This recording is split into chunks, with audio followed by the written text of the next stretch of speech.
they're 18 points out of a playoff spot. I'm still holding out a small slimmer of hope that someone can just have this incredible run down the stretch and catch it. Because remember when we covered the Hamburglar run, Meth, and you were in it, or you were not in it, were you? What do you think? Obviously I was in it. Who was defending all the rushes? This guy created the Hamburglar run by taking out Robin Leonard. There you go. Exactly. We don't have the Hamburglar run if you're not. Weren't you part of that? Or what happened with that? You were, weren't you? Or wait, no, what? That was Clark. That's in Carolina. I didn't hurt. Clark I MacArthur was there. slid into 11. Yeah, I was going to say, I didn't take a run. Oh, it was Clark. Yeah, that's right. You know what? It was Jay Grizz. McClement. Yeah. It was Jay McClement and Clark MacArthur. You know, hold on. I know what it was. I'm pretty sure. I could be wrong. I might be off by a day. It was in the second period at home.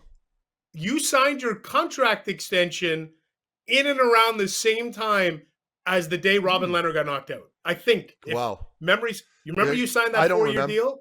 Yeah. I don't remember. It was right. I just remember. I remember going into Brian Murray's office. Like this was during the negotiations. And Beemer looked at me and he goes, and who is the physical D-man in who is the physical D-man in Montreal? Can you guys give me Russian kid? Markov? No. Markov. No, come on. Alexei Emelin. Hammerlook? Emelin. It was Emelin. Alexei Emelin, yeah. And he looks at me and goes, "You think you're better than Emelin?" And I'm like, "What?" And I'm still technically negotiating my deal here at this point, right? Like my agents are going back and forth with Pierre. And he goes, "You think you're better than Emelin?" And I had nothing but respect for Beemer, right? So I'm like kind of like sitting in my chair going like, "Oh my God, what's he asking me?" And I'm like, "Yeah, I think I'm better than Emelin." I'm like, "Do you think I'm better than Emelin?" He goes, "Well, I don't know. I just want to know what you think, Mark." And I'm like, "Well, I think I'm better than him." And we kind of had a bit of a short conversation after that. And I left the office and I'm like, what just happened in there? And that was Eric. That was Eric Carlson who told me to go in. He's like, just go talk to Beemer. Like, try to sort this out. Because my agent at the time wasn't really clicking with with Brian Murray. It was being dragged on a little too long. So Eric told me to go into the office and told me that Beemer wanted to talk to me. So I'm thinking like, okay, fine. So anyway, long story short, I went in there and had that weird conversation with Beemer. And it was, I don't really know what I got from it or what he got from it, but we didn't get any further in the progression of the contract negotiating. So yeah, that's my Beemer story. So how much longer after that story did you sign your deal? After that, I ended up having to switch agents. And Larry Kelly was always my guy.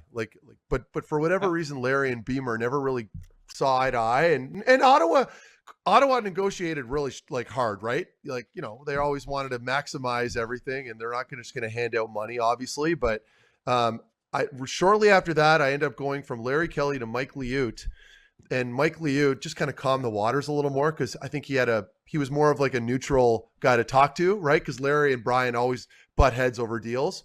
So that was kind of how that played out. I think it was not long after that, though. But I kind of forget. It's such a blur. You know what? So I just double checked this. You signed that extension on February the 16th, 2015, which was basically the start of the Hamburglar run. And I think that's the day that Robin Leonard got knocked out. That's the injury. That's the injury day. Well, yeah.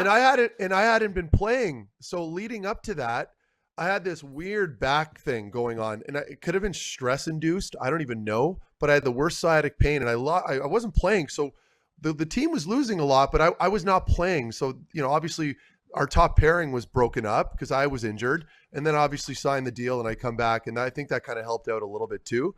But I didn't know that it coincided with the Hamburglar thing. So that's kind of interesting. I had no idea. Yeah. Cool. So, I'm interested in the Brian Murray stuff. So players all the time keep saying, our agent's just handling it. I don't know what's going on. Did you know every day what was going on? I had an idea. They played hardball. Like we wouldn't, because my comparables were all around like 5 to 5.5 million, like with whatever term, 4 to 5 years. Like legitimate comparables, not ones that we just picked out of nowhere.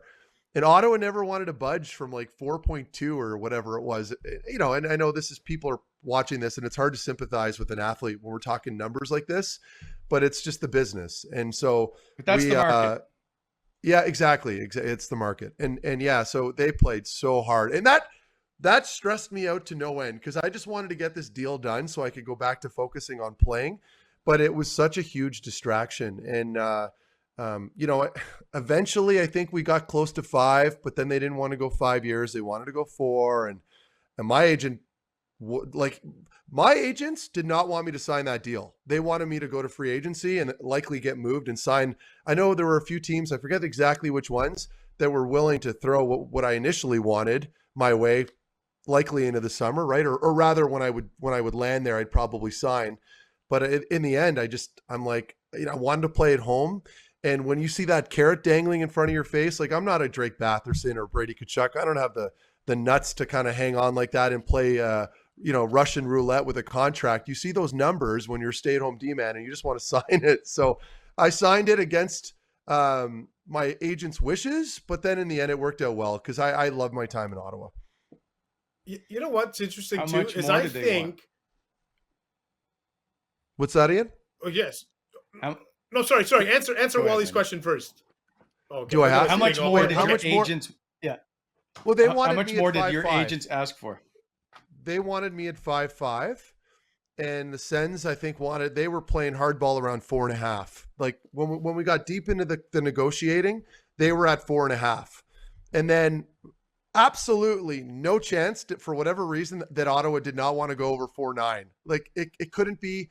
It couldn't be a round number at 5. It had to be 4.975. I don't know what it was, like the optics of it maybe or what, but anyway, yeah. So yeah, we ended up signing at 4.975 or whatever it was. And that's the exact same cap hit for Drake Batherson, by the way, 4.975. So it is. Here's my question. Yeah, it's exactly it. Yeah, and so I got to ask you this because all the time, the last 5 years, we have heard the Ottawa Senators say we don't negotiate in public. Anytime we ask about a contract talk, whether it was Brady, whatever, we don't. But you were the reason for that, because I think the last time that anybody from Ottawa ever truly spoke out in public about a contract negotiation was Pierre Dorion with Steve Lloyd. It was at the season opening golf tournament. I think it would have been the fall of 2014. Like, do you remember? Like, did you ever listen? Did you ever listen to that full interview? Did you drive in your car and listen? Like, I can't believe like it's kind of spilled out publicly, or did you never listen to that radio segment? I'm just curious. Yeah, no, I didn't listen to it. I didn't want to listen to it because it made me so uncomfortable. I don't even remember I think there were some strong comments from Pierre, weren't they? I don't remember exactly what he said, but yeah, I don't know. I tried not to pay attention to it, but it's impossible, right? You're from here and your family's reading it. Your friends are listening to it, whatever. Like there's Twitter, there's all this social media. So there's no way to shelter yourself from those comments. You're going to hear them at one point or another. But I luckily was, in like, how old was I? Was I 30? I forget. Yeah, I think I was around 30. So, I'd been around the league long enough to not take it to heart. Stuff like that, you got to understand as a business, and people are always looking for leverage. It's just the way it was. But yeah, I mean, it can get messy when you go public like that, because all of a sudden it turns into a pissing match, right? And you never want it to go that way because it just goes south. No one wins when you start sharing information and these little comments start popping out, and all of a sudden there's a bit of resentment from either one side or the other. And you try to avoid that at all costs because it can create a big distraction for the team. Yeah, I found the Pierre Dorion quote. If you don't mind me reading it. Okay. Yeah, oh yeah. So, okay, actually, let me just. Okay, it's going to be live story time here. I'm going to read the first 6. They're very short sentences from a Hockey News article from September of 2014. Okay, this will be very quick. It's as follows: Mark Methot was feeling the need to be on the defensive entering Ottawa Senators training camp. The 29-year-old Ottawa native is entering the final year of his contract. Negotiations between the defenseman and the Senators have taken an ugly turn. Things began to unravel after Senators general manager Brian Murray told TSN's Bob McKenzie he'd rather trade Methot than lose him in free agency. Methot was then quoted as saying, quote, "It's at the stage where I'm not really comfortable. The team wants to do anything." Methot's agent, Larry Kelly, then revealed some of the contract terms that had been allegedly discussed. The Senators disputed that publicly, with General Manager Pierre Dorion telling TSN 1200, quote, "We've always felt we wanted to keep Mark around, but you see stuff like this and you ask yourself, is it worth it?" There you go. Story time. But you see, but like, okay, so now looking back, do you see how stupid that is? Like, why say that? You know, like, I mean, and you know what my worth was to the team. I'm not trying to be some egotistical, like, I know I'm a plug stay-at-home D-man, but I complimented one of the best D-men in the NHL at the time.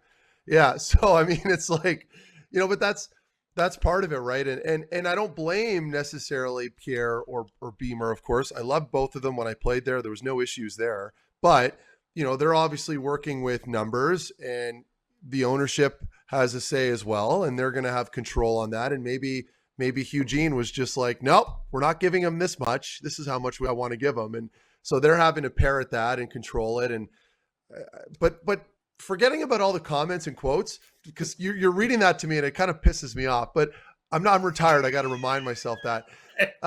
It just goes to show you, though, once you take it public, it can get very nasty really quickly. Yeah. Luckily, I wasn't some hot-headed sniper out there that scores 50 a year that would just run my mouth off. I kept my mouth shut and kept doing, you know, about my business. But see, it can go south very quickly. That's essentially what I'm trying to say.